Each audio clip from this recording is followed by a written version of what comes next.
Brothers and sisters, aunties, uncles, and play cousins. It's your boy, Professor Michael. Alumni, we're going to go ahead and take a break from the chapters today. I'm going to go ahead and get into this Asylum documentary. Everybody keeps telling me that they dropped it. I'm looking forward to checking out, the makings of the Asylum album. So, yeah, I'm actually looking really forward to watching this. Um, y'all saw that I had came on, I was doing the chapters. My sister came in the house. I had to take a break to do a couple of reactions with her, you know what I mean? And she's looking forward to coming back and digging, deeper into the Ren archive. So that's going to be fun. I appreciate all the love and support that y'all showed to my sister. Y'all are so kind. I love the alumni. I love y'all to death. Hey, also need to let y'all know, within the next couple of days, we got some new merch coming out because y'all have inspired me, you know what I'm saying, with the alumni, the old heads. Y'all was calling it university. Y'all calling me Professor Michael, and my wheels got to spinning. And I was like, we need our own like branded shirt. You know what I mean? So I got a special, Old Heads University alumni t-shirt that's getting ready to drop in the merch store within the next couple of days. So, we can represent the university from the what they be saying when they introduce colleges. I am Professor Michael from the Old Heads University. But stay tuned for that. Stay tuned for that. And I know in the chat, a lot of y'all, noticed that I didn't have my antennas on. Somebody actually mentioned no antennas today. But, we had the earbuds in, only one person can wear the antennas. So since we had two people on the screen, you know what I'm saying, we had to pivot. So we had the earbuds in on that one. So we did have antennas in, you just couldn't see them. All right. But today they have made an appearance. They are back. All right. So let's go ahead and get on into this. Before I think, you know what? I almost skipped my housekeeping. Make sure y'all hit that like button. And if you're not already subscribed to Old Heads Media, I know we've had some people come in and join the university recently, but if you're not subscribed to Old Heads University, please consider hitting that subscribe button. All right. And make sure you hit the notification bell so you can stay up on everything that we do over here. We would love to have you be part of the university because we're going to keep growing and we're going to keep creating new alumni. All right. So let's go ahead and get on into this today. Asylum, the documentary. Let's go.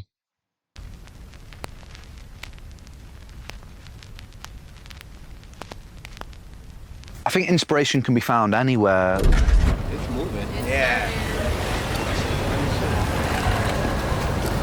Starting to look like Pac-Man a little bit. This was unlike anything I've ever experienced. We were just receiving something.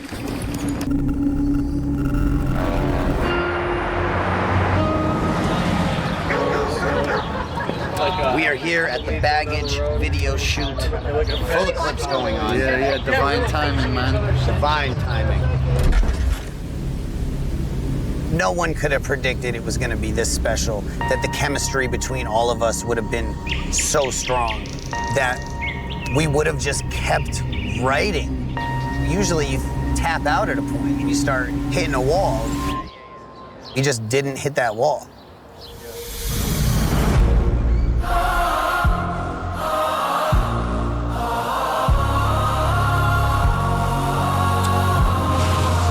You know what's funny to me too?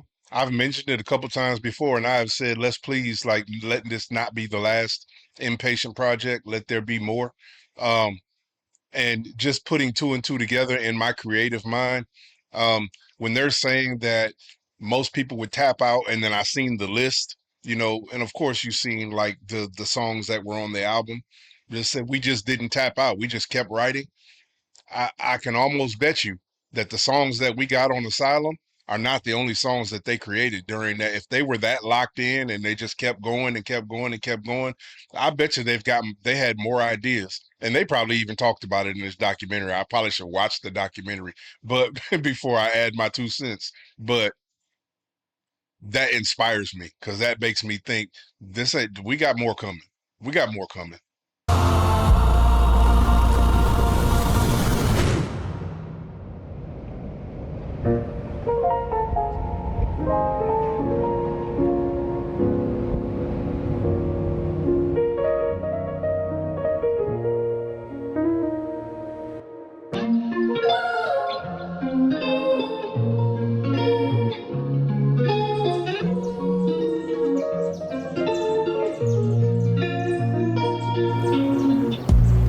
So my name is Chris Webby.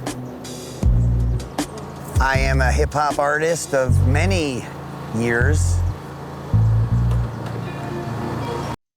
Hey, I don't know. Yeah, no, the land ain't the same, but the door and everything. I don't know if any of y'all watched the BMF, the BMF's TV series, the 50 Cent BMF that they did. But why that look like the front door and the way the house is laid out? Why that look like the house Big Meech ended up buying and living in? We ain't doing that today. Michael, stop. Let's watch. You know, I'm a lot of things. Autistic, they say. Fun, clever, witty, charming, charismatic. Yeah, that's me. You could just call me Webb.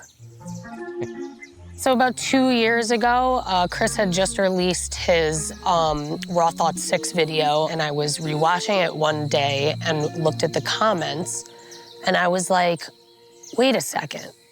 My girlfriend was like, did you see who commented on your post? And I was like, no, I didn't. And she said, Ren, and I said, I don't know who that is. Hey, you know what though? It's funny because I've talked about this before, and I've talked about how people need to like check out Ren's archive and everything. And I got a lot of responses, and I understand them. But this also speaks volumes that one of the things that Webby is like really, really, I mean, of course, he's got an archive, so he's known for more than that. Um, um, that song "Addicted to You" or whatever. Like, man, I love that song. Anyway, um, one of the things that he's really, really virally known for is his Raw Thoughts series.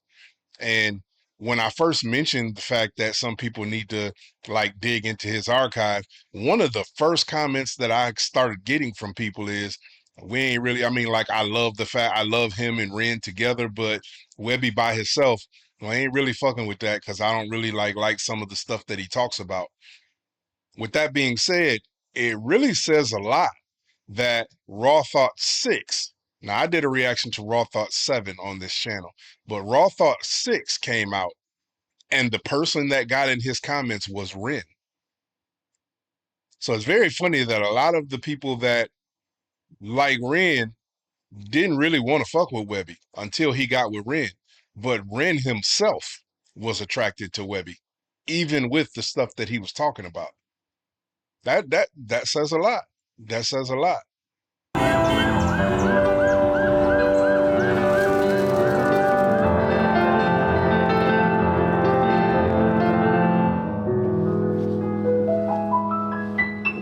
Hi, for those of you who don't know me, my name is Ren.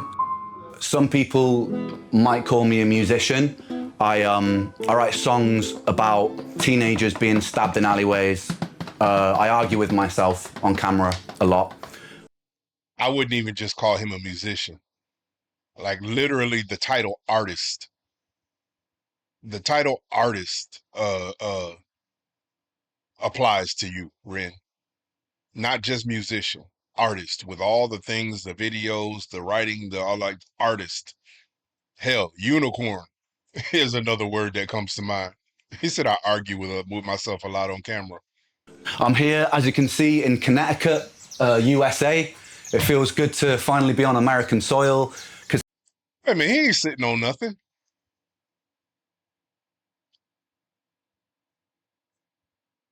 He's not sitting on that wall. I never really get the chance to leave Brighton. It feels like I'm always in Brighton. I'm always in my studio in Brighton, and I never leave. But now I'm finally in Connecticut with the guys. It feels great. It feels great to be here. I knew it. I knew he wasn't sitting on that wall. I'm always in Brighton. Thanks for having me, America. I'm making this video a year after we were in Connecticut because everyone else was slacking, man. I was in the studio working really, really hard. I've been a fan of his for a really long time. So I was like, Chris, he likes your shit. You should do something with him. Like, that's super fire. I had recently recorded a song called Baggage. We just had made that right when I reached back out to him. I was like, oh, you're dope, yada, yada. Started DMing. And I was like, yo, I actually just did this song. Let me shoot it over to you and see what you think.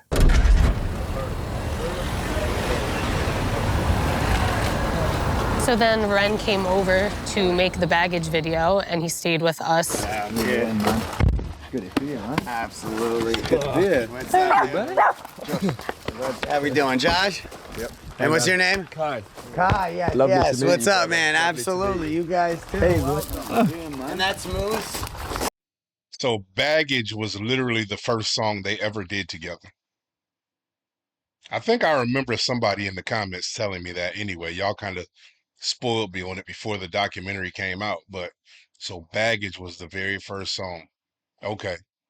And that was cool too, that Webby being the artist that he is, but I don't know, I didn't see girlfriend, wife, I think wife. But anyway,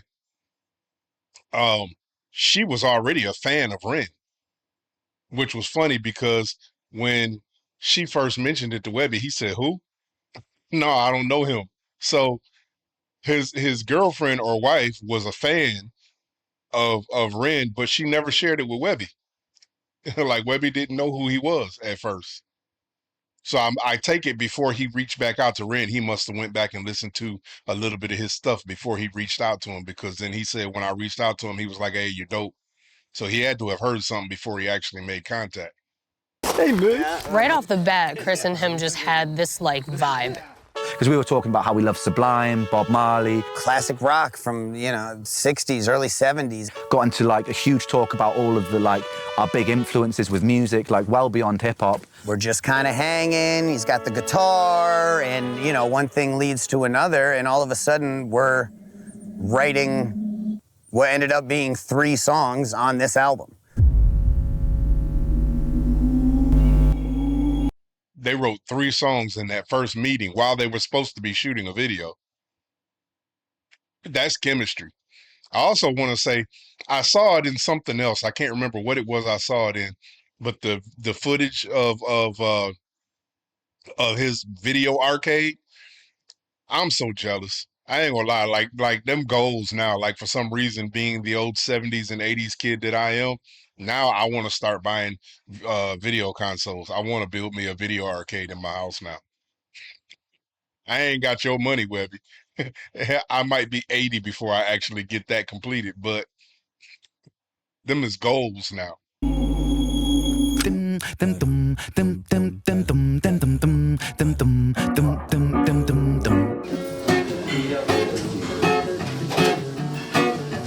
Pac-Man, Space Invaders.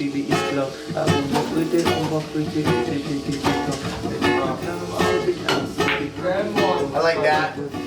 I feel like something this vibe with us would go very hard. Yeah, something sort of reggae or skunky pop vibe, yeah.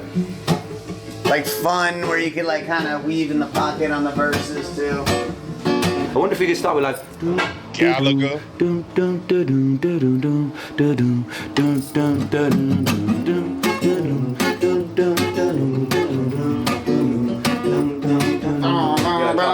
Yeah, yo, that's like, that should be the B section of the chorus, bro.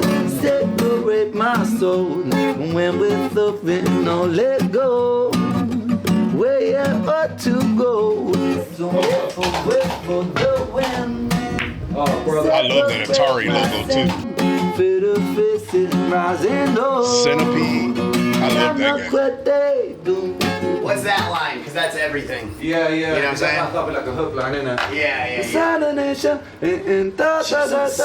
as fuck, too. You got 5 lines, 5 syllables. You get an Unless you hang incarceration. a 4. It could na. Or na. Oh yeah, because you could go.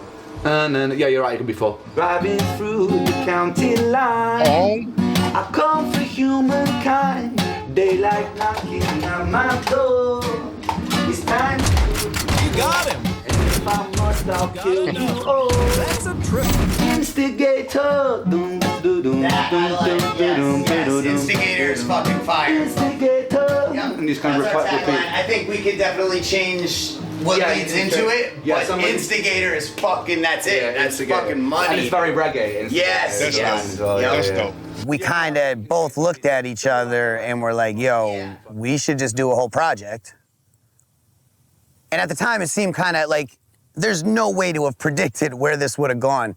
But the chemistry was there, and that was clear as day. Yeah, that's fucking dope. You wouldn't, like, if that was you, honestly, you wouldn't have known being a fly on the wall, like, unless they told you that they didn't know each other. You wouldn't have known that they just met. You wouldn't have known that he was only there for a few days to shoot a video and this happened. Because the way that they were interacting with each other does give, we've been friends forever. Like they really did have a chemistry right off the bat. It was like the type of chemistry you don't see every day. I've worked with a lot of people, and I don't know. It was something special, and I think we could both tell that. And we were like, yeah, we'll get back to this. A year later.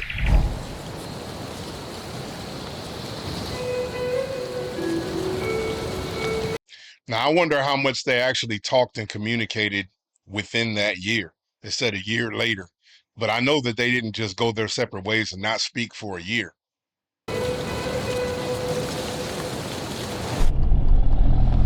Did the IVIG people get back to you, by the way? No, I'm going to give him a call when you're in the thingy.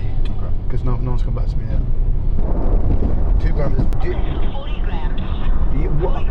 Yeah, but I'd only be looking, because I'm only here for a couple of weeks, I'd only be looking for a maximum of 20 grams, I think. Oh, only 20 grams. Yeah, Okay. yeah.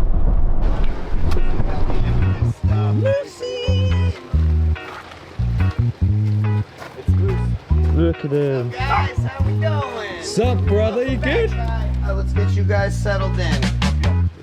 And I haven't thought a ton about it yet. No, same here. We don't need to. No need. Yeah, I want to come in pure. Let the magic happen when it happens. Yeah. Yeah. No, same here, man. Welcome back. Some additions for sure. Okay. Fish tank yonder. Yep. Just got it all cleaned up. Looking good. Yeah. Oh, it's good to be here, man. What's up, my dude? Great to meet you. Connor. JP, brother. Of course. Come on, really. JP. Hell yeah. That's a man. first. Oh, shit. We never had the drum set up in here. That is a first. You getting live drums on shit? Yes, sir. Why not? Yes, yeah. Come on. JP's a fucking monster, man. He's a monster. Facts. Facts. He is such a brilliant producer. I can't even begin to fully explain it. His brain works in a way that I'll never understand, and I've been working with him since he was 15 years old. Some people just have that gift.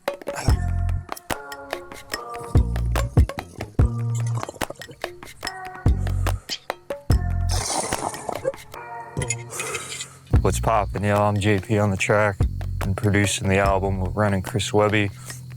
We got a movie. Every track's a movie. Shit's crazy. Oh fuck, I think I'm a little high now. JP's an alien, dude. Like, so intuitive. Such a good, one of the best producers I've ever worked with, man. I don't say that lightly. He's such a talented dude.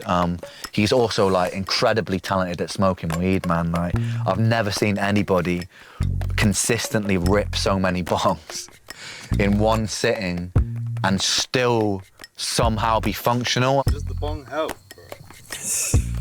Does the bong help? It's a crazy question.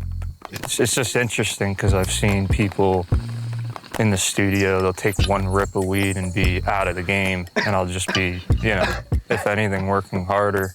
I don't really know what's going on. All I know is I'm just, you know, about to take another bong rip right now. You know, I thought it was telling that Ren, because Ren being the artist and producer and creative that he is, and like he said, he's worked with a lot of people and he himself is a producer. For him to then say JP is one of the best I've ever worked with, that says a lot about JP. And I think we all heard that on the project. We knew by the end of all those individual drops, we knew that JP was that guy. You know what I'm saying? That's dope. Also though, I thought it was dope that he said every song was a movie.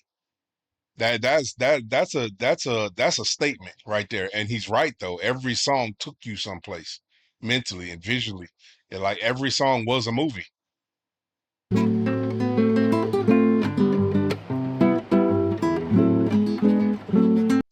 Also, I don't want it to go unspoken. The immediate chemistry and camaraderie that was built between Webby and Ren, and this all was spoken without speaking when a year after their initial conversation. Now in today's technology, they could have sent tracks back and forth. They could have built it like that, you know. They also could have said, hey, because of Ren's conditions and he needs to be close to his doctors and so forth and so on, you know, we're going to fly you out here to where we are to record this project. But no, Ren thought enough of him and cared and trusted him and his girlfriend and or wife. Why I keep saying that? I'm just gonna say wife. Trusted him and his wife enough to relocate himself, even with all his conditions that he was going through. He picked up and left where he was, not to come record a song or to do a video, but to actually move in with Webby while they did this project. So, like with everything that Ren goes through, he said, you know what, this project is worth it, and I trust him. I trust the environment. I trust the people enough to relocate myself away from my safe conditions to here to complete this project. Now, they didn't speak that in the video, but that's telling. That's telling that Ren actually moved in with him while they worked on this project. That's dope. That's dope.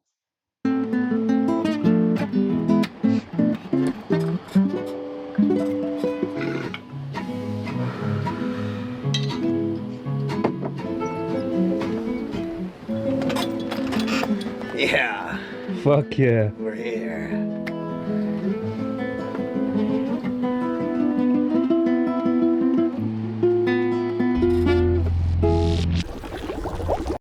I noticed too, it seems like everybody else is always doing their thing, and Ren is always somewhere playing some kind of music.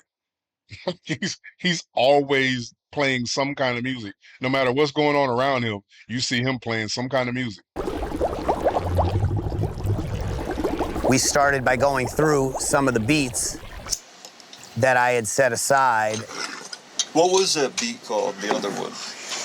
You were writing to it, you said out the room. Yeah, I had a neurodivergent vibe, like a song called Neurodivergent over that. What the fuck is So that? that was Webby's idea? Neurodivergent? Neurodivergent started in my studio. I was listening to like some Russian Soviet era music. Oh no, and, that like, was some of their JP's riffs idea. are kind of in that world, just like with that bass line, that moving bass line. So I knew that when we played that one for Ren.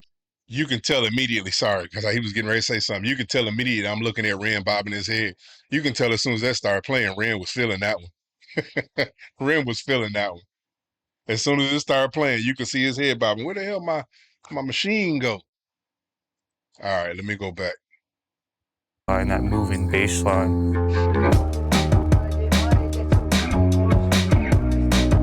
So I knew that when we played that one for Ren, he was gonna flip. And he did.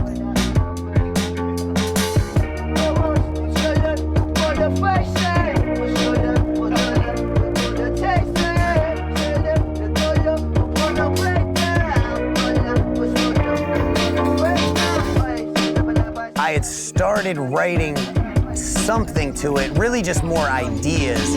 Anthem for neurodivergence, from like autism, ADHD, fucking whatever fucking weird shit you got, like, get down.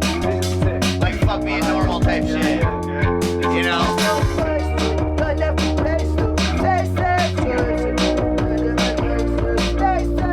And what's the mumbling about?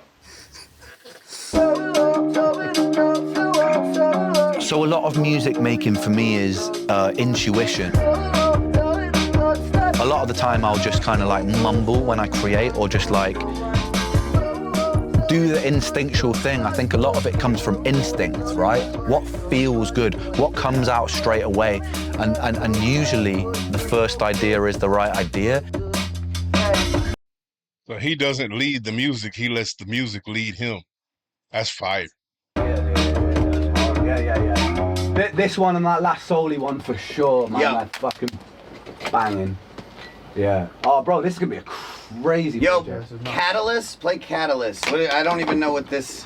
I have so many beats. Yo, we should play him that fucking casket shit too. It's almost like a spiritual thing, because it's like you're trying to find the thing that exists and take it from the ether and bring it into existence. This shit's...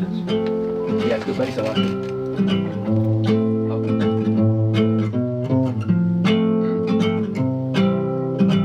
Bro, you're gonna love this one.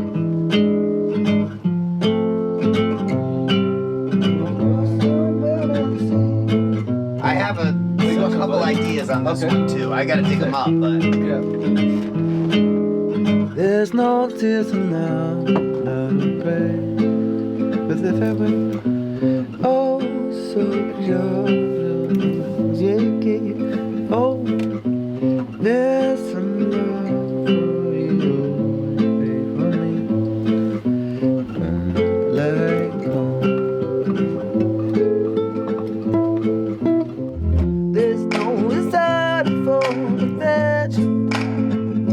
Such my doom, some more about the golden sand. Sitting back to you, the spirit sound. There's not time and waste alone, or fear down. There's no power around. First of all, I love this is so cool watching his creative process. What I'm seeing is it seems like going into this project, a lot of, and we're not all the way through it yet, so I don't know if it's all of them, but it looks like a lot of the basis, a lot of the foundations of these songs, JP had already created. Like JP was kind of the foundation of this project. Like all of these songs, he already had musical concepts to all of these songs. And it seems like Ren and Webby got together and then built on those foundations. It seems like Webby may have had, concepts for songs to these foundations already in his brain. And then when him and Ren got together, Ren doing what he does with his creative process, then, put up all the drywall and the windows and put the door and stuff like that in the house. You know what I mean? He's the one that actually put the finishing touches on a lot of the stuff creatively. But it's fun watching this creative process of Ren's. This is really cool.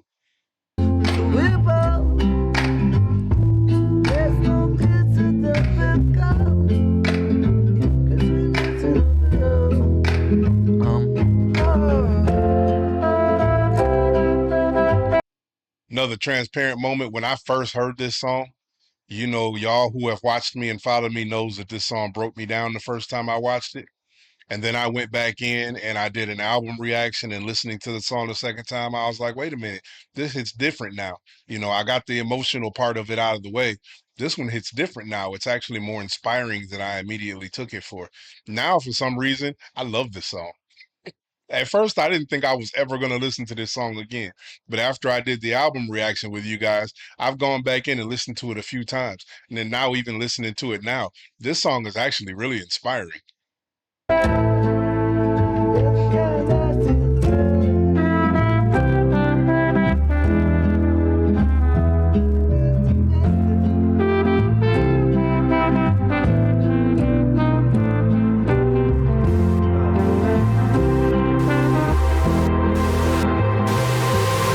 To be honest, like it'll click when it's definitely there, but it's also got to make sense with. I feel like we need to find a fucking amazing first line, and then the melody will help the melody as well. Yeah. Because I think it's got to be, like they say, it's got to be that first line that's fucking like a gut punch. Yep. Yeah, man, I'm excited. It's all fucking good. Awesome. Yeah. Awesome. I'll see you boys in the morning. Nice. All right. I'll see you in the morning. I know you hate handshakes. Sorry, okay, yeah.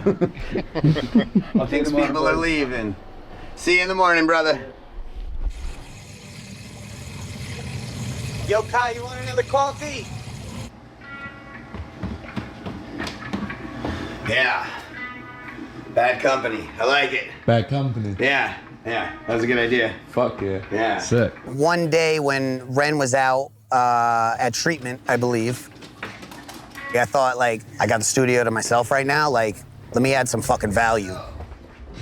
Me and Kai were talking upstairs. We were looking at all the things that you could get admitted to an insane asylum for. Really? Which is just like a crazy list. It's insane what they used to lock people up for, but one of them was Bad Company, and that's a fire song title.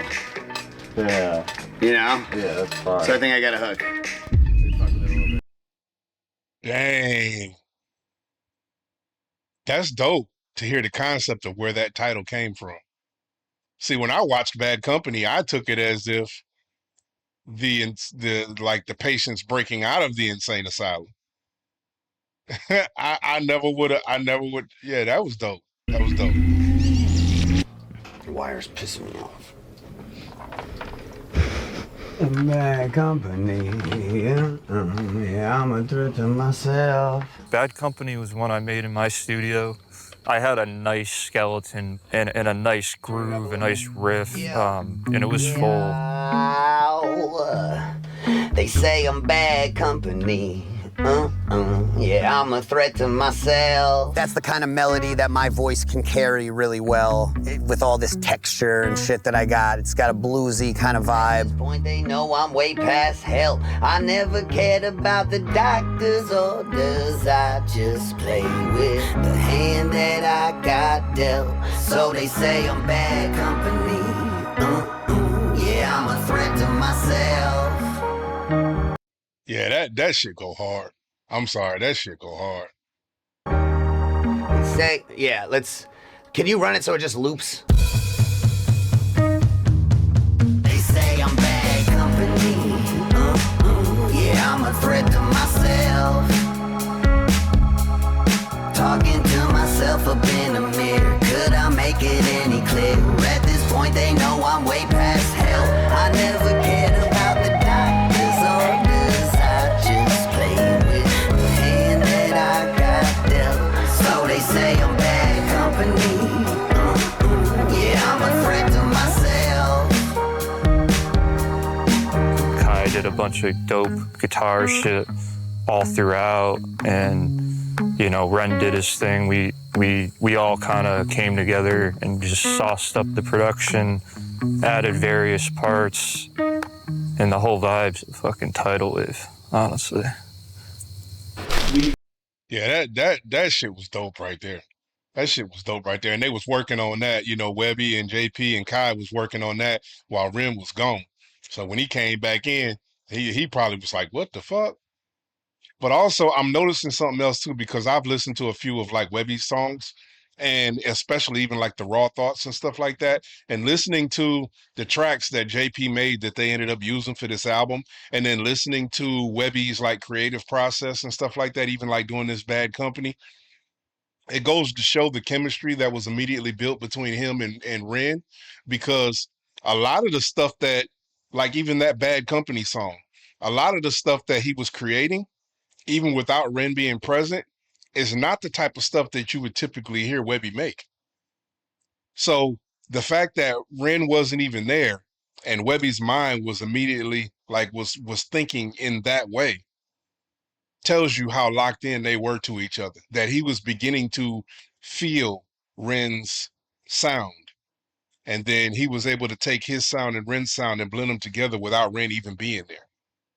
Because that Webby has done singing before. That's not new to him. But that style of song for JP to make that kind of track and for Webby to create that kind of hook is not usually Webby's MO. That's interesting. That's interesting. It's interesting, first of all, that JP even had that stuff in his system, that was even in his bag of tricks, because that's not the kind of stuff that he usually made for Webby. What's happening at the moment with Instigator? You're losing because your vocals are such a... Wait, disclaimer, that I've heard anyway, because I haven't heard all of Webby's archive, so I don't want to be speaking out of turn and out of pocket, because he may very well have some stuff like that in his arsenal. But from the stuff I've heard, that's not usually his MO. All the time, you're losing the bum, and that's a cool thing. Yeah. So we need to find a way, balance-wise, where that cuts through, because otherwise you lose the coolness of it going into your acapella, just because that's such a cool fucking line. It is. I just noticed it was getting a bit now that you mention it, I realized that it did get swallowed, because I wasn't even hearing it as much. Yeah. It may be a little tricky, but... Yeah, we'll figure it out.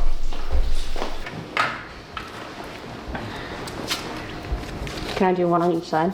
Yeah. So during the recording of a lot of these songs, the first time at least anyway, I was having to go to a clinic nearby, so we'd have to leave and drive to get IVIG, which is kind of like an immuno replacement, if anybody knows. I had like a nurse come over, give me a shot of penicillin right in my butt cheek, which I was doing on a weekly basis, which was fun.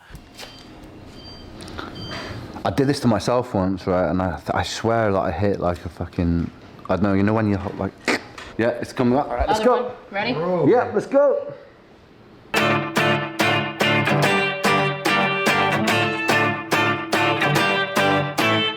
Yeah, it's cool.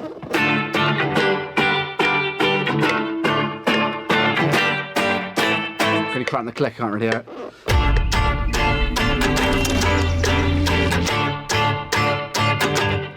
Oh, fuck.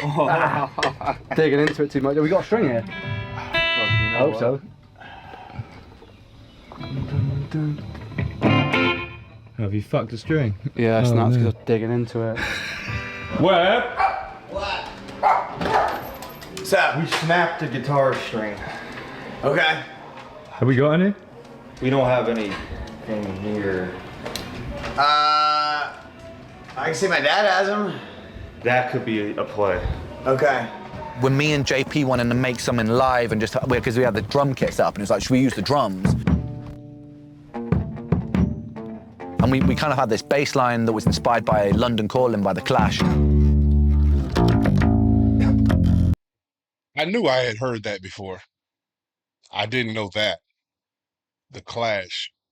It's so cool watching Ren, like watching this video and seeing him playing all that. I mean, we're already aware that he plays all this stuff, but so far in this video, we've seen him play, you know what I'm saying? We've seen him play the piano. We've seen him play the guitar. We've seen him play the drums. It's like just watching him move around. Man, that is the coolest shit ever to me.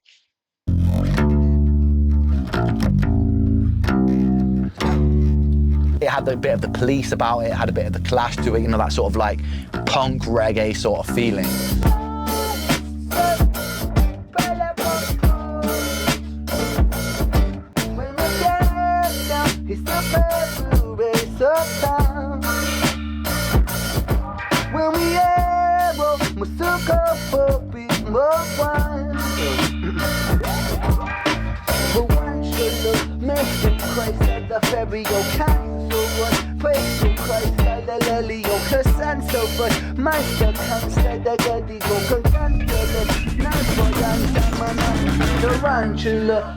Gang, right to the stereo. Gargantuan, goddamn fit for a burial. A cannula from my wrist, sick material. A chronically ill sound for your aerial. But like that. So what is the third line? A cannula from my wrist. What is a cannula? Cannulas are the tubes that go. It's basically what I live with it in my arm for the past 3 months. Oh basically. shit! Yeah, okay. Yeah. That's funny too, that you know damn well he was not the only person that didn't know what the hell a cannula was. In the wake, my break, my back. Yeah. Losing my composure, and I might cry. Just kind of like, yeah. Say that my persona has a tendency to become so undone that my identity is stuck inside this white room I painted black. Okay. Yeah, it's gonna be fire. Working with JP was so good, like the creative synergy there when we I feel like we kind of shared a universal language, and he just really brought out such a good side of me as well.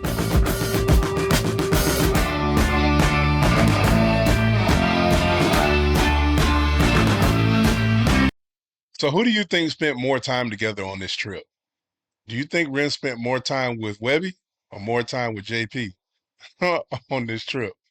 Because it seemed like Ren never left JP's side. Like he was always creating.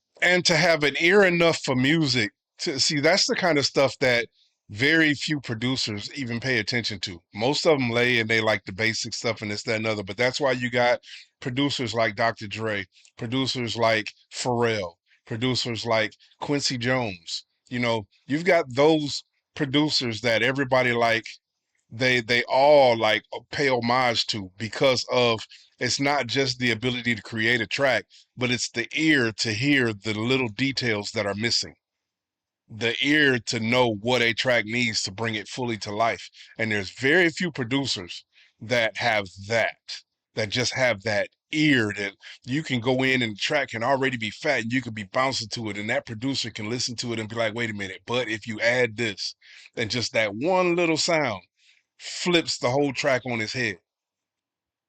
For him to be able to listen to that and just add that little thing, down, and you think that means nothing.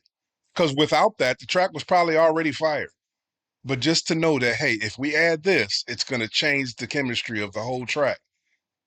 That's a special ear, man. That's a special ear. Yeah, it's cool.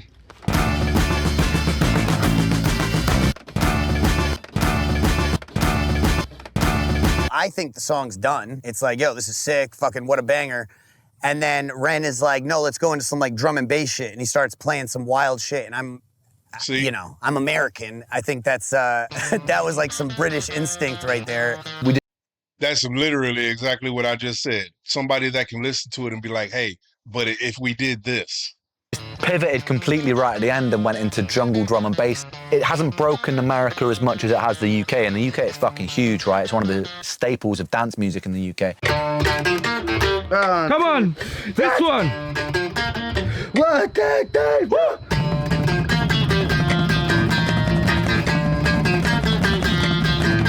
Fuck!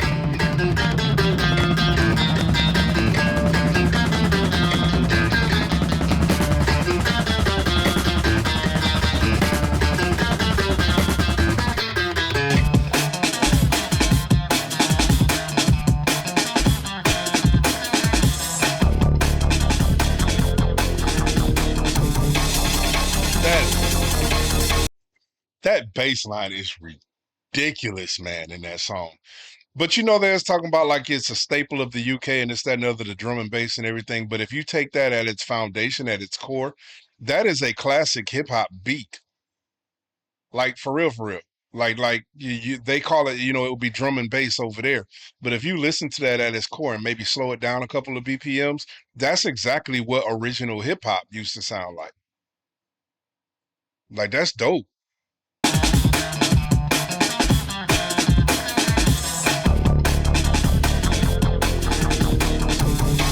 That bass line is crazy.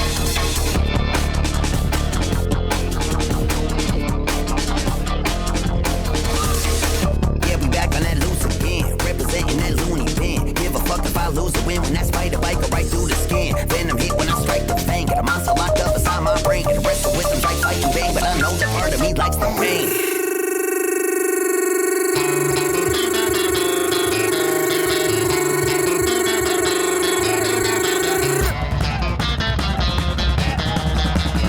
Look how everybody in there turned up. Everybody in that room turned up when he was doing that.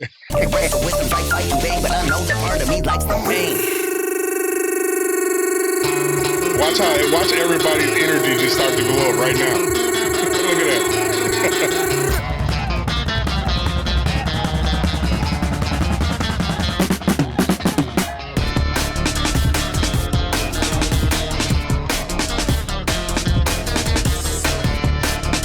That's so cool.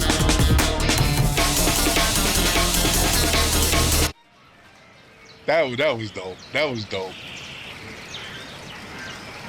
What? This is insane.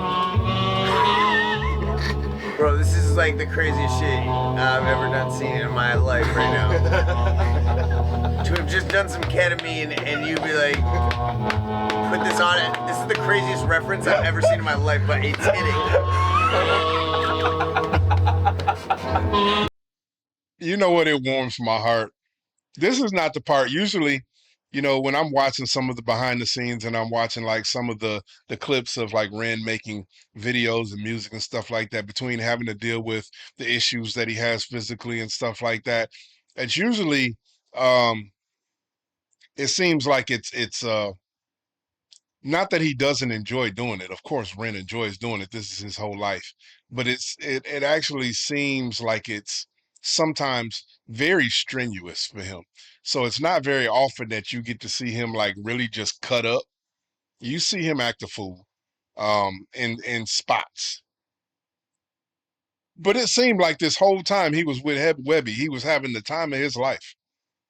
Like seriously, it seemed like the entire time, and this was only supposed to be. I heard him in the car talking about I'm only going to be there for a couple weeks, so I only need 20 milligrams. This seems like this turned into a lot longer than 2 weeks.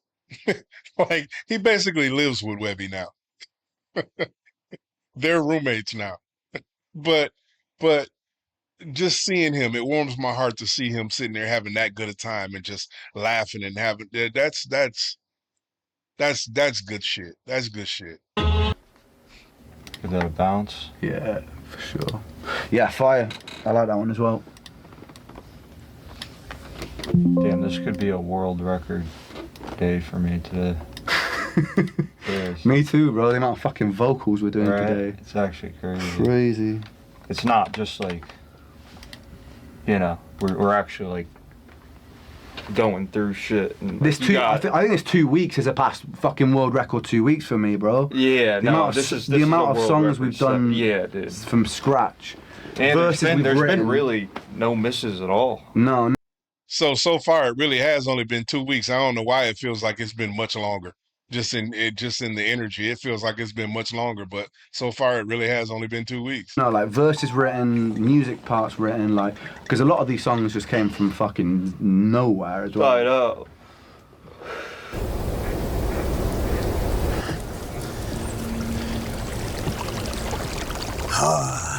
Where's the food? There was a parasite that got introduced to this pond via a fish from Petco, which normally I know better than. But it was kind of a spur-of-the-moment thing. We got a couple little smaller baby kois to throw in here so they could grow up in a nice pond. And they brought skin flukes and protozoans, apparently, as well. 2 types of parasites. There was a dark period here. I lost a lot of fish. How's it coming? So right, I'm not loving my vocals today, to be honest, but I'll comp the whole thing so it's there. Okay. Yeah. I've been feeling. I'm just feeling a fucking bit weird inside, and sometimes that translates to the take. It just sounds a little bit forced and not like. No, I hear you. You know, when sometimes it just doesn't have the vibe, and I know on those days if I push through, it just doesn't seem to fucking come to fruition. Yeah. Yeah. No, I just know days like this from when I'm back home recording.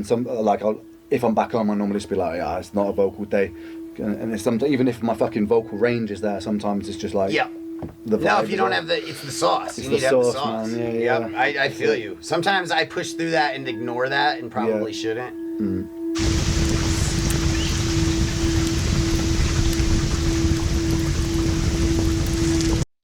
That's sad a little bit, you know. We know what the outcome was, so there's no reason to be sad. But just seeing him go through those ebbs and flows, and to see him having as good a time as he'd been having, and then to see one of those bad days actually interject itself into the fun that they were having, it's kind of like, oh man, you could have left him alone. Yeah, you could have left him alone and just let him have this. That's just me. That's just me. It's like I'm watching like one of my kids or something, and I'm mad that life is fucking with him right now. I think inspiration can be found anywhere. It comes from conversations, it comes from people, it comes from art, it comes from just living life, you know, I just try and turn myself into a satellite dish and just kind of keep an open mind that it can strike in any place, in any form. Oh, that's bars. That's bars. Asylum, the title track, a beautiful, beautiful song. That was one of the first three when he was out doing the Baggage video that started coming together.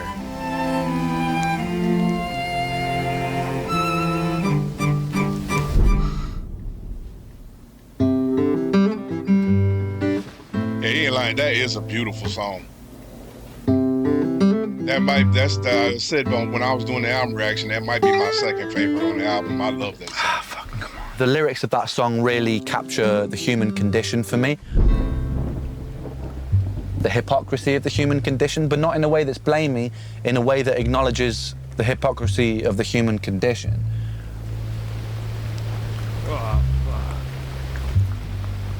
And it's good to acknowledge that we're all hypocrites, because it takes the venom out of when we point the blame at people. Because I think that if you acknowledge it and understand our own hypocrisy, you can start to make really positive change, because you don't always us and them it and turn different viewpoints into the enemy. And it's really... Bruh, he's spitting bars right now.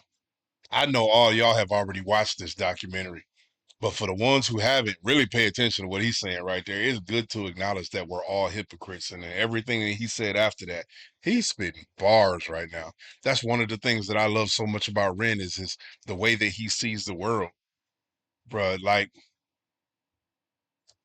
come on. And it's good to acknowledge that we're all hypocrites, because it takes the venom out of when we point the blame at people. It takes the venom out of when we point the blame at people. Because I think that if you acknowledge it and understand our own hypocrisy, you can start to make really positive change, because you don't always us and them it and turn different viewpoints into the enemy. And it's really important that we do that to build bridges and find solutions going forwards, because we are ultimately inhabiting this place together, and we all are ultimately the same species, and it's good to have common goals, because the more that we separate and divide, the more space it creates for just the dominant ideology must win, which ends a lot of the time in violence, a lot of suffering. And when it doesn't need to, the world is a very abundant place, full of a lot of possibility if we direct thought correctly and appropriately. And that song really, it's probably, in terms of sentiment, it's my favorite song on the record. Me too. Now that you said all that, I think that just replaced Down the Road. Now that I've heard you say all of that, I think that song just replaced Down the Road, because of the intent behind it. I already understood it listening to the song, but then now to hear you add context to that song yourself, I think it has literally just overtaken Down the Road for me. And I don't know why part of me wants to, like, I'm not gonna do it. I'm not gonna do it. But part of me wants to clip that segment out of the video, remove everything from the background, and create like a speech out of what he just said. Like, or like, Ren, I need to book you. I need to book you to go different places and give that same speech over and over and over again. More people, and unfortunately, renegades, and hopefully through platforms like mine and a lot of the other reaction channels that are reacting to Ren, you know, hopefully this word that he just said in this documentary will spread, you know what I mean, through avenues like us, and the renegades sharing who Ren is to other people, but the world needs to hear it said exactly how he just said it just now. Not, not with some of the the sometimes we can say stuff for the purpose of good, but we come at it the wrong way, so it's not received well. But exactly the way that he just said it is the way that people actually might turn their ears on to hear. It might get past the defenses of those who really ain't trying to hear that shit. Don't be preaching to me. I ain't trying to hear all that. Man, get out of here with all that. The way he just said it might actually get through those defenses enough to actually make people hear it.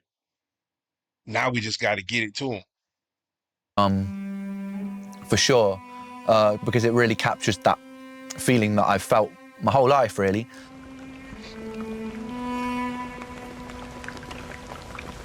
I'm just happy to be on that one. It's a beautiful piece of music. And, you know, Ren is, what a talent for songs like that. Because those are the songs that span generations, you know, and you don't hear them every day. This is definitely probably the furthest departure from anything. Like, just like singing on a ballad. Yeah. For like a hot minute, just popping in. Come on. I love the Gremlins t-shirt, by the way. Shout out Gizmo. Yeah. He really jumps into places that aren't comfortable for him with quite a lot of ease, and then seems to excel in them. Yeah, the times change, but it's still the same thing, played out on a constant loop. As the wars wage on the centerfold stage, and the storyline's nothing new. While we draw lines in the sand decided by the chosen few, just for something to believe in, anything will do. It's just a feeling that I embody all the time, you know, like that one, I don't really have to tap into anything other than, it's probably the purest expression of how I feel on a pretty consistent basis. So it didn't really feel difficult, that one. Even that says a lot. I'm sorry, y'all. I keep stopping it in that part, but even that says a lot. This is the one that I didn't even have to try to write. This is the one that I didn't even have to push myself. I didn't have to bring some type of energy. I didn't have to be creative to write, because this one was the closest one to who I really am. And then go back and listen to the words of the song, and it just makes you love him even more. If this is the one that's closest to who you are,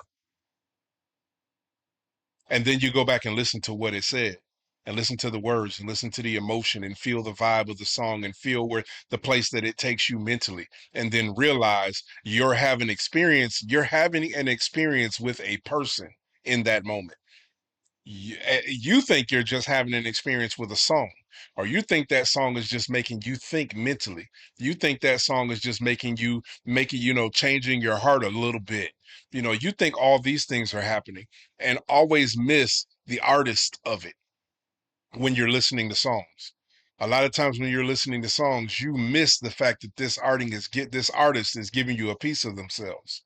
You know what I'm saying? And it's easy to do when you're listening to certain songs, but then to hear him say that this is the closest to who I really am, and then you get caught up in the song and you forget that in this moment, I'm having more than just a world experience.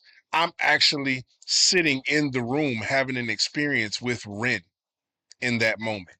And when Webby's parts, I'm having an experience with Webby in this moment. Like I actually just got 16 bars closer to Ren in that song. Bruh, that's fire. It's probably the purest. Yeah, everything about this video now is making this be my favorite song even more now. Now this like dominates the #1 for me. Expression of how I feel on a pretty consistent basis. So it didn't really feel. And that's a beautiful image. Kai, if you're the one responsible for shooting that right there, or whoever did the videography in that, that is a beautiful shot. That needs to be a puzzle. Difficult, that one. It already existed. As we wander through the dark. Wait a minute. Pretty consistent basis, so it didn't really feel difficult, that one. It already existed. It didn't feel difficult. It already existed. Bars. As we wander through the darkness, we'll die upon this hill, and the only pill to swallow is the one that makes us ill. In this virtual reality, it's hard to see what's real. There's something left worth saving that hasn't yet been killed. Where do we go? When I'm bound by the chains. When the tide gets low, I wait for the wave.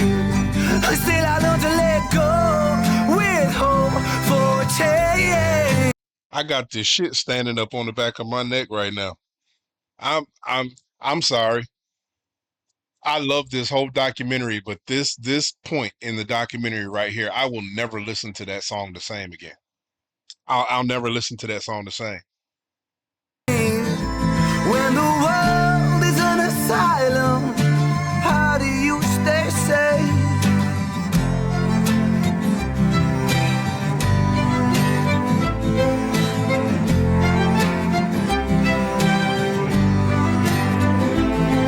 And they got all them live strings in the studio with them. That is so fire.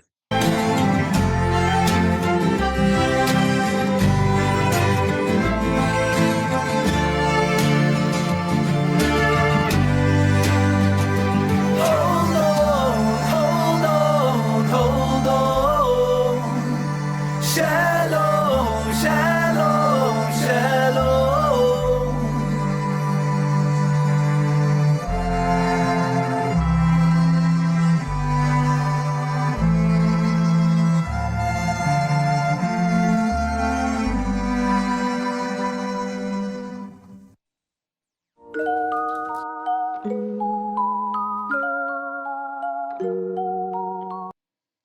I loved everything about that part right there. And honestly, so far in the documentary, that seems to be like a space where they spent the most time on. Like that seems to be the longest segment of the documentary so far. All the rest of them, they gave you a little bits, gave you pieces of, but that one, they really kind of broke down that one. That just goes to show you how much that song meant to them also.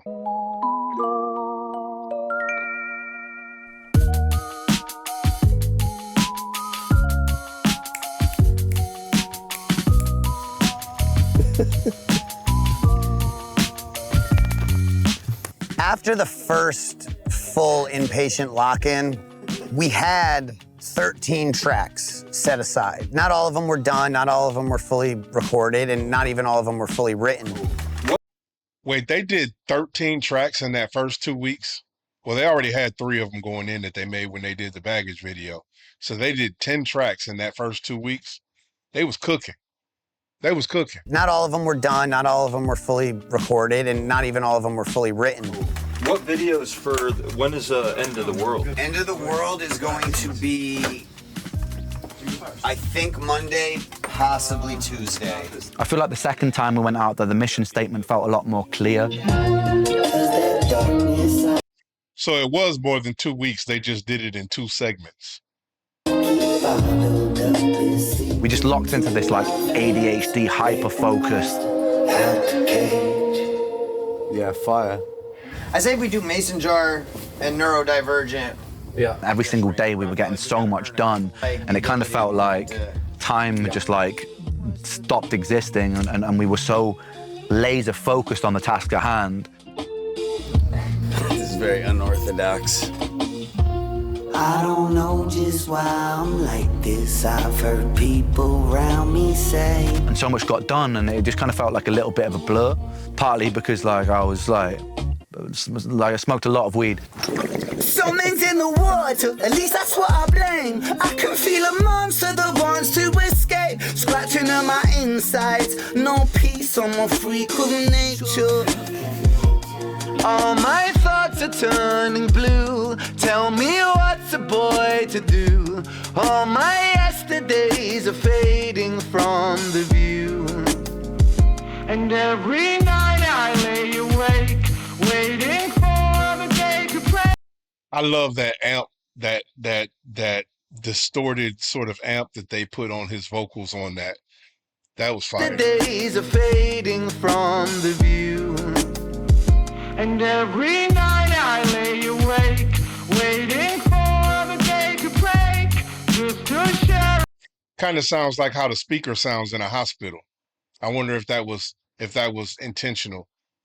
if that's the sound that they were going for. I know the effect was intentional, but I wonder if they specifically wanted to sound like how the voice sounds over the intercom when people are calling out, "It's paging Dr. Meyer," just that no over the intercom in the hospital. That kind of is the effect that they got with that.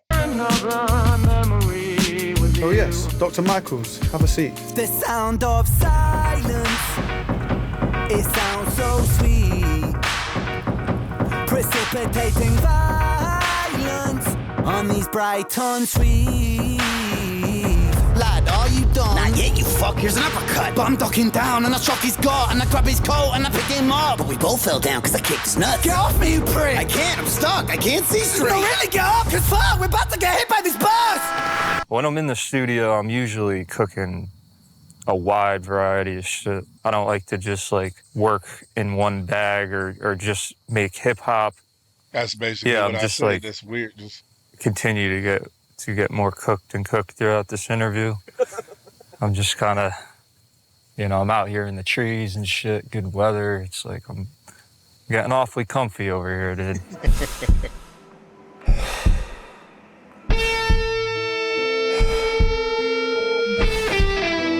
I remember swinging like a pendulum by my own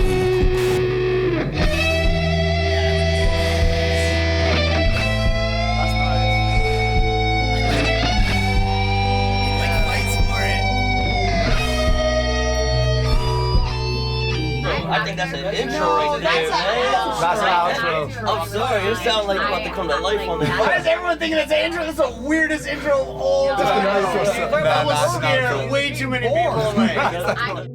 Ready? I'm ready. This is my big kazoo unveiling, my debut. I'm pretty excited about it. I don't know why the whole time I thought that was Ren play or somebody else playing the kazoo. That was Webby. All right, my man. This is my my instrument contribution to the project right here. Making history right Yes, here. We rolling, Kai? All right. Yeah, we're fucking rolling, baby. All right, get the fuck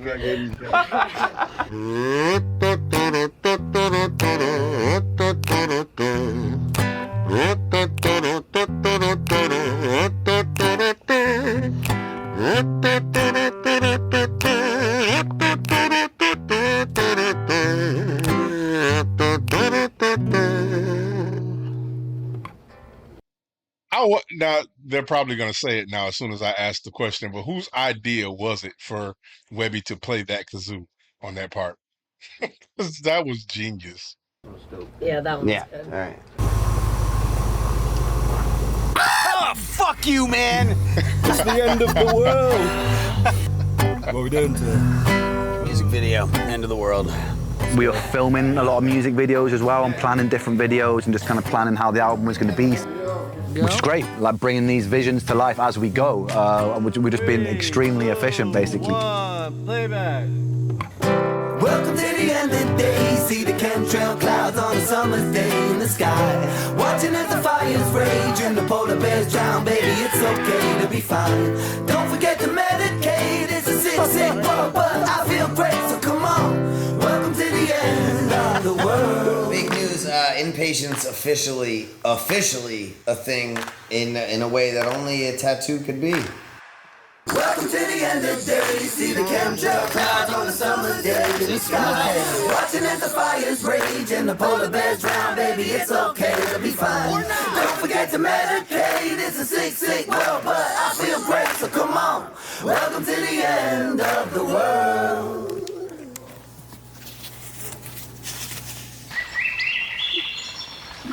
That's dope.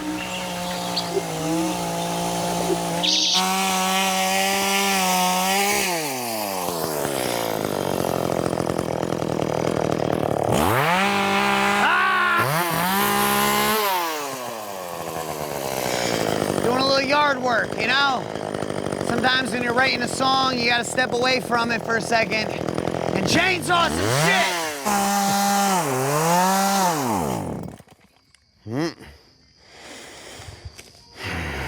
It appears that's that. What are you listening to? Song, oh, look at my shoes, my leg, a song called Me and My Monster. We're almost done with this album. 2 of 3 video shot. We're getting there. Fucking getting there, buddy. Getting through this tree. My voice might be a bit too trash for it today, but. Hey. Ooh, what was that? Oh, those are your rings and shit. Ooh, yeah. Ooh, oh,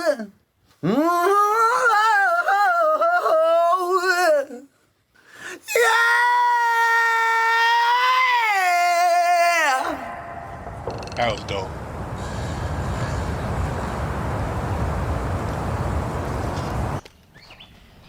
Ooh. I thought it would be foolish to not get creative and, you know, get at least a couple more songs.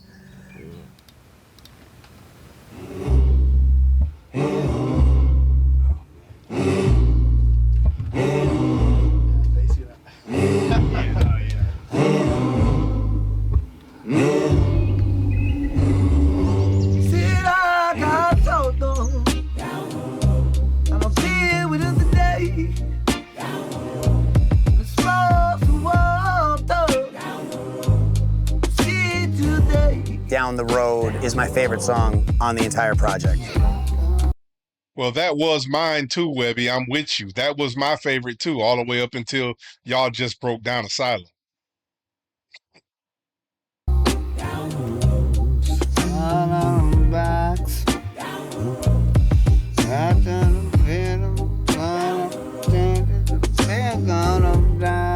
It was just a crazy experience. Me and Kai started in the morning, kind of just started noodling around and recording, not even thinking about anything. We came up with this dope little prog. Oh, I'm excited to hear. I've forgotten what it sounds like. I just know it sounds. So this was created by JP and Kai.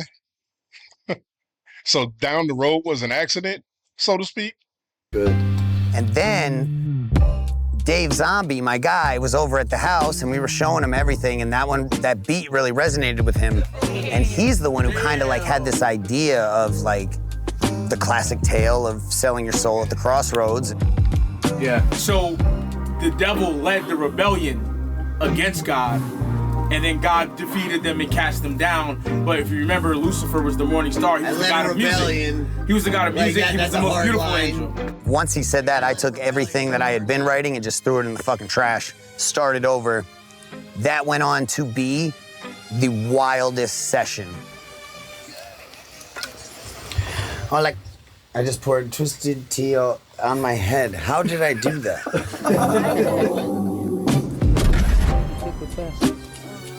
It was like nothing I've ever fully experienced.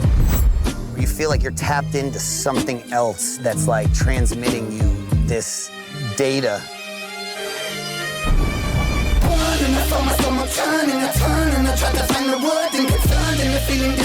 It's strange, but I felt this weird yearning, a craving for something that was urging me over, and then to start conversing, I reached out my hand, he shook it during, he leaned in and said something disturbing. Being able to play the two archetypes in that story was really cool, and having his take on being the salesman, the Lucifer character at the crossroads, and there was a lot of synergy in the room and a lot of like excitement in the room when we wrote that, and it just came together so well. My ideas were too big. He was jealous of me. That's why he kicked me out. The devil Like, is jealous of you. Yeah. Being like God's new favorite, so he wants to damn you. Yeah. Because he wants to give you like some type of bullshit deal to damn your soul because he's jealous of you. And then what? He was So the favorite. he was but then Oh, maybe yeah, so he like was- your whole narrative can be Oh, like, it oh, but dropped, he was like- jealous of me. That's why he needed me gone because my ideas were too big and they were too good. And Right. he started to get Correct. threatened. Morning Sun is a fire one though. The Morning Sun, I was the favourite back where I'm from. I was God's something. I was the morning sun. And he ended with I was the morning sun. And then something about like, I got cast down, you know. Still out, like, cause I was the favorite. Like, back where I'm from. Yes. I was the favorite. The morning sun. That's fire. That's fine. We needed a little Janis Joplin moment. We need that. Let's rip it up, Webb. Rip them vocal cords to motherfucking shreds. I still remember back where I was from. See, I was the favorite, the morning sun. See, I had ideas, but they said they're too grand, so they casted me out without reason to doubt. Now there's blood on my hands.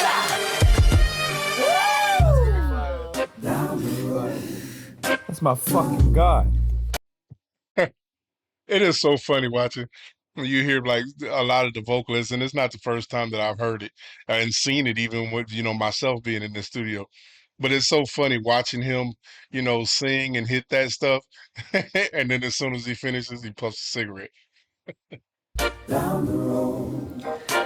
I'ma chain you to the ground, I'll enslave you, look around, ain't nobody coming here to save you, I'ma take you way down.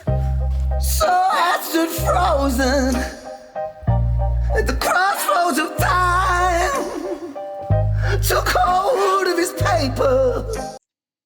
Webby did his, but for that role right there, for that particular sound, like Ren has the perfect sound for that.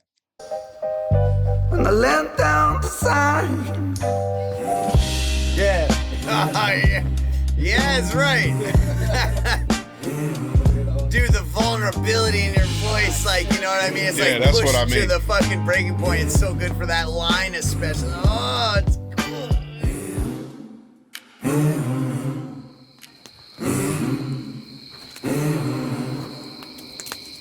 So then, judging by this documentary, I ain't gonna pat myself on the back, but judging by this documentary, I actually did a great job at the end when I gave my overview of the album reaction, and I told y'all my two favorite songs was Down the Road and Asylum. I didn't do bad, did I?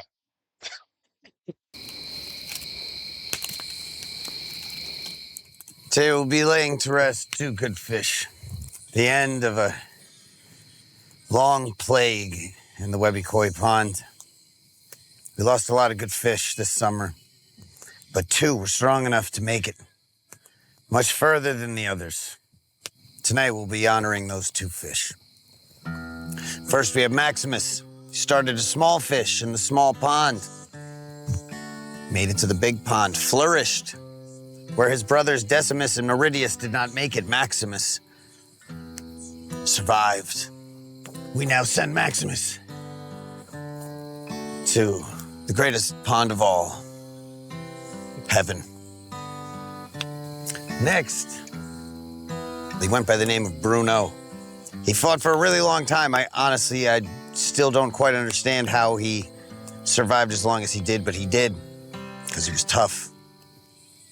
And now, Bruno swims away.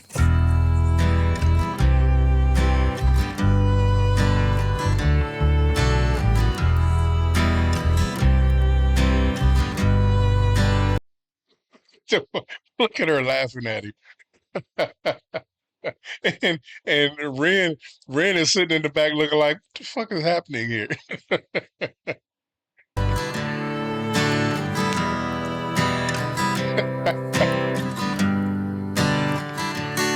That's hilarious.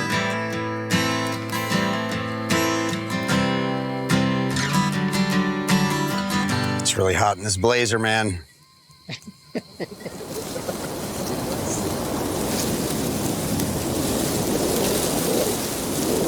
It does seem like them two would be a lot of fun to just hang out with. You just got to be ready. You got to be ready because random shit could happen at any time.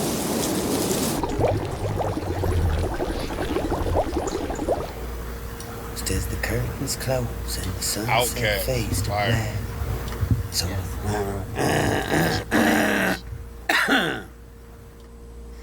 So it looks like to me, like from what I'm seeing about Webby's house, his favorite things are fish, nature, video games, and action figures.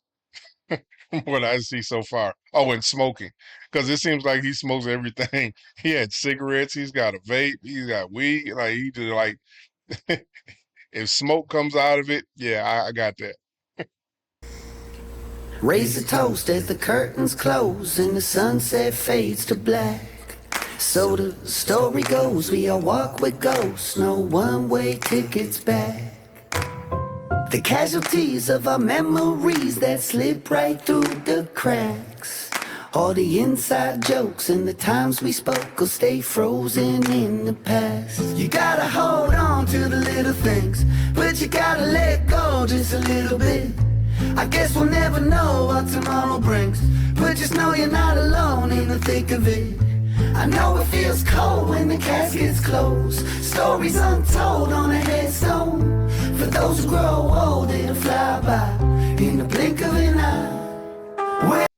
You know the most never judge a book by its cover. I'm sorry, I'm gonna rewind it because I cut that off right when it was getting ready to go into the. But you know the never judge a book by its cover moments is if you're just a random, not a renegade, if you're just a random passerby off the street, passerby, you know what I meant. Anyway, and you look at Ren and you listen to his sound and his typical song, and then you do the same with Webby. You look at him and you listen to his sound and his typical song. You're already, especially most of the world that we live in, has a judgment. Who this person is, blah, blah, blah, this, that, and the other. And then to have songs like Asylum, and just even by the title of the title Asylum, your mind already starts to go someplace else. You never imagine what you're actually getting in that title. And then you've got songs like Caskets. And it never dawns on you from the judgmental perspective that people come into situations with automatically. It never dawns on you that something so beautiful came from that, from those two people. See, renegades, we have a different perspective because now we know who Ren is. So we expect beautiful shit to come from him. But from the average person, just looking at them, being judgmental, how we all are, or how Ren would say hypocritical, we're automatically going to go in and we're going to walk away from ever even checking out that because there's no way those two people can make songs that beautiful. And especially if you get through the album and you start listening to how crazy like Mason Jar and Neurodivergent and all the other kind of stuff, while those did have purposes and meanings to them, listening to them, Me and My Monster and all that kind of stuff, you're like, oh man, they kind of out there. They in left field. They kind of crazy. You never expect that if I just go a little bit farther into the album, I'm going to hear something so beautiful and so meaningful. I mean, these things hit me differently than they hit other people, so I'm probably not making sense to some of you at all. But just the what if stuff, the question marks that everybody had, like what did I miss? And then you equate that to normal life, and you start to look at life differently. Like I want to make sure that I don't miss it, so I'm not going to be so quick to judge. I'm going to go in and I'm going to take this moment in, or I'm going to take this, maybe spend a few minutes having a conversation with this person, or maybe try this food, or maybe this, that, and the other, because running across stuff like this makes you think, what else am I missing? Like, because of my predispositioned mind, I'm predisposed to thinking like this. You know what I'm saying? I'm already judgmental from the very beginning. And what did I miss by not taking a moment to say hello, or by try that thing, or not judge this person, or go this destination? Like, what did I miss? It makes the whole world start to look a little bit more interesting and more beautiful to you. Sorry, I went on one of my rants. Sorry, y'all. I was talking to myself just now. Y'all forgive me. Yeah, y'all know me by now. Have a hell of a time. No, of our lives. So remember us and smile. All of the souls heading back home down a one-way road. So it goes until the casket is closed. Sounds great. What do you guys think? Feeling wise, like it? I love it. Okay. I think because I've just listened to it over and over again, I've kind of like killed the feeling of it for myself. Maybe I don't know. At least, well, I just want to know that it's like doing the thing that it did to me the first time we fucking wrote it. Do you know what I mean? Connor.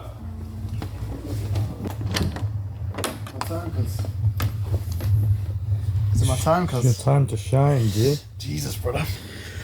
Yeah, it was about to fucking sleep, bro. I'm glad it's now, not fucking at 1 a.m. cuz. So remember us and smile. Yeah, cool. That's it. And we just got to belt that. Oh yeah. Belt it out.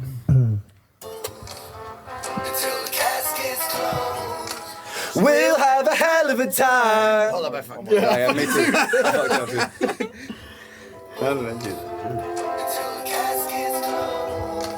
We'll have a hell of a time. That's so dope. Know that we'll have the time of our lives. So remember us and smile. I was missing you in that one, Kai. Come on. Come on. Until the casket's closed, we'll have a hell of a time. Know that we'll have the time of our lives. So remember us and smile. You getting in this, JP, or what? Let's do it in here. Come on, G. We'll have a hell of a time. Know that we'll have the time of our lives. Connor be getting into it, don't he? So remember us and smile. Webby is such a fucking interesting artist, and I've spoken to him a lot, and I know that a lot of where he comes from is from such a place of like considerate care and so much like attention to detail in the care. When he thinks that something that I've done is maybe a little bit like that I could try a bit harder, maybe a little bit lazy in a lyric, he'll just pull me up on it, and it really inspired me to go a little bit further as well. And even if it's going to take double the amount of time, he will stay there until he really gets it right. And I've got a lot of love for that man, and he's so fucking talented, bro. And I really don't say that lightly, mate. Really don't say that lightly. I think this collaboration for a lot of people was really unexpected. I think because of the perceived difference in political opinions and stuff like that particularly. I think that I really wanted to show an example, right, of something that I really stand on, is that we need to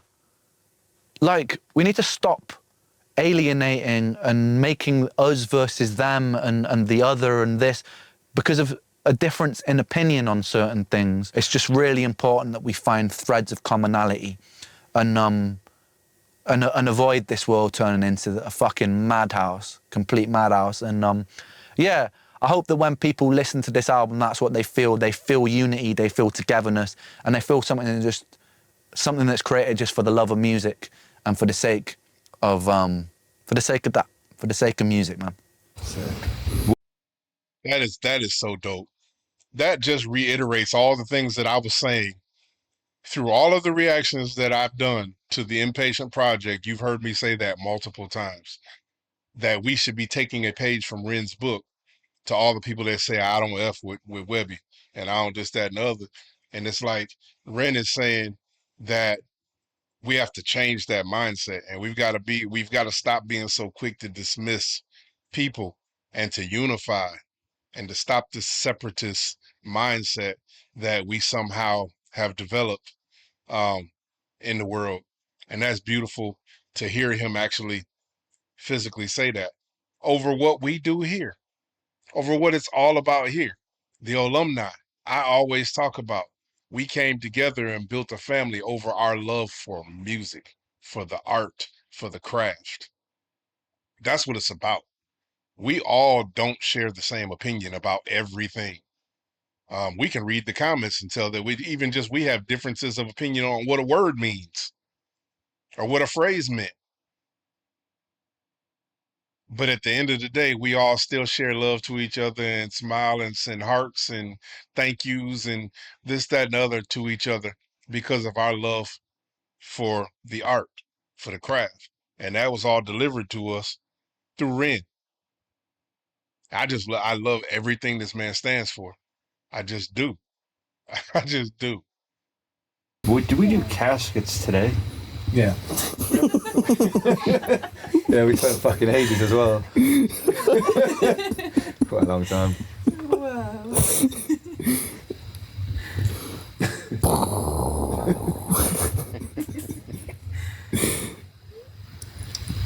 Man, what a day.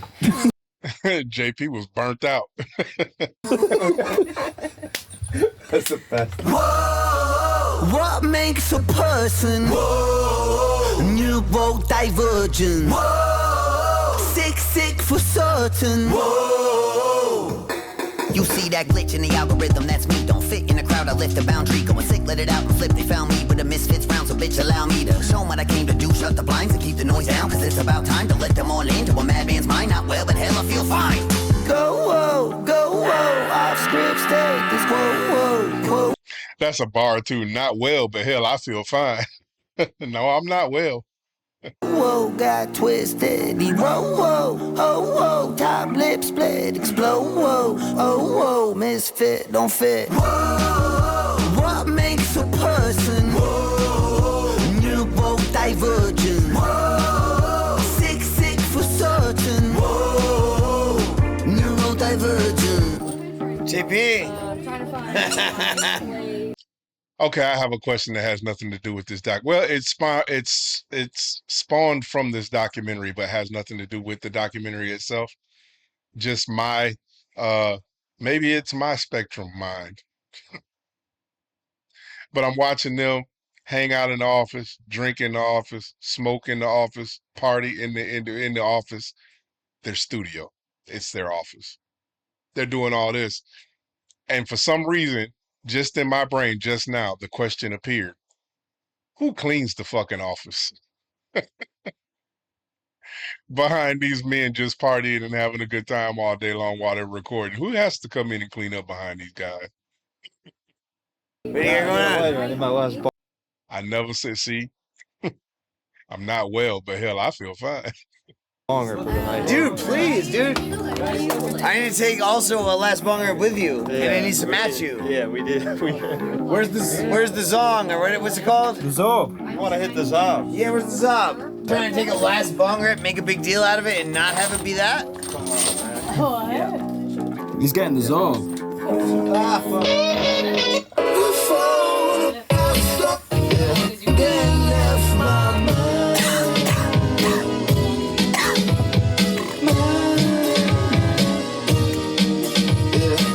No strings remain attached. Well, girl, ain't that the truth? I lost so many strings, but won the thing that lovers lose. A world in technicolor, my palette black and blue. I'm painting bruises on the target that I made it.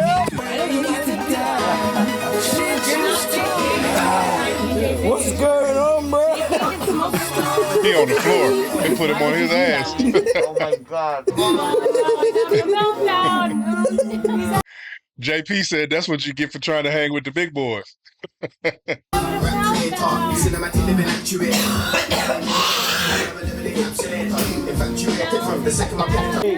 And of course he's laughing at it. What a stint. It's been real, man.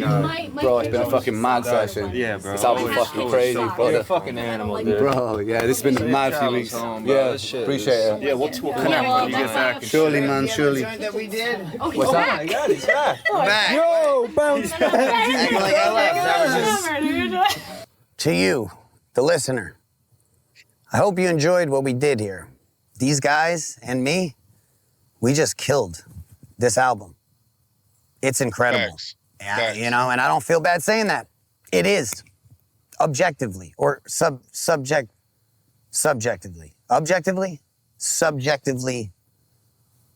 the best album I've heard in a decade, easily. Yeah, I'll go on record. This is the best album of the decade. Period. Prove me wrong. I'm gonna take a bong rip. I got fucking dogs barking, and we'll be out of here. Asylum out now, ladies and gentlemen. Peace. This is how he says goodbye. Inpatient Asylum. I'm out of here.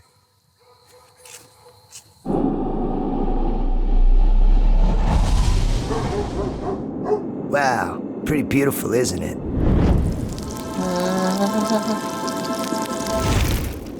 I'm going to be completely honest with you, Webb. I can't see very much right now. I told you not to look at it. I just couldn't resist myself. Wait, what's happening?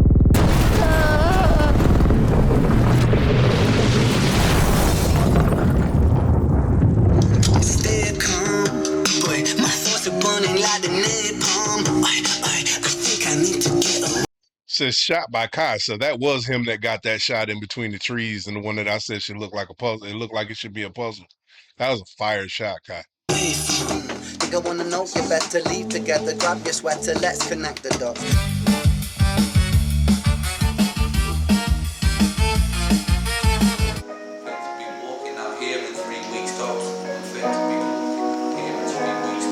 Sure you wanna go out there, Lou?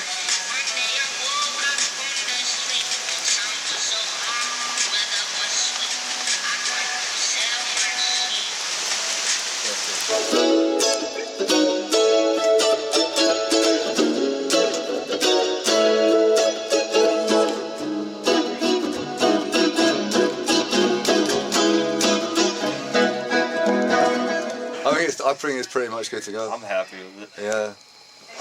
Sick.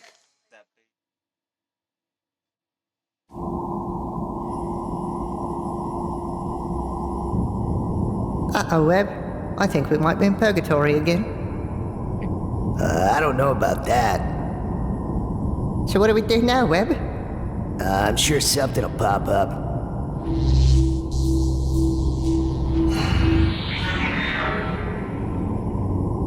See? I told you. Oh, no, Webb. I won't just jump right in every hole you see. Don't be such a pussy. Sick. Bye! Sick boy.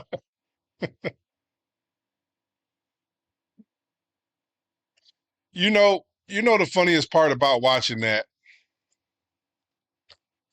as I was paying attention, there were parts in there where they had, like, even at the end where, you heard Ren playing music that you didn't hear on the album. You heard Ren and you heard JP playing different tracks and stuff like that, and JP talking about how he likes to experiment and go in his bag a little deeper and do little stuff like that. You heard all that, right? But those things weren't on the album. Which is, maybe I'm just reaching because I want to, because in my heart, that's what I want to know. That's what I want to hear them say. But it makes me feel even more like they included that part in the documentary for a reason. Them playing different notes and different sounds and different stuff showing up on the screen. You're seeing that because that's kind of like a telling, the way that Ren does things sometimes. He'll tell you of future things to come in little things, and you just got to be the one to find the Easter egg. So it just reiterates to me over and over and over again that this is not the last Inpatient project. Especially now seeing that this album has gone #1. It can't be the only one. They have to return. There has to be a part 2. And then listen to them talk about how much they enjoyed working together and how creatively they brought the best out of each other. And it's like, this can't be the only one. It just can't be. My bad. But when he jumped out at the end and he said, "Sick boy," that was hilarious.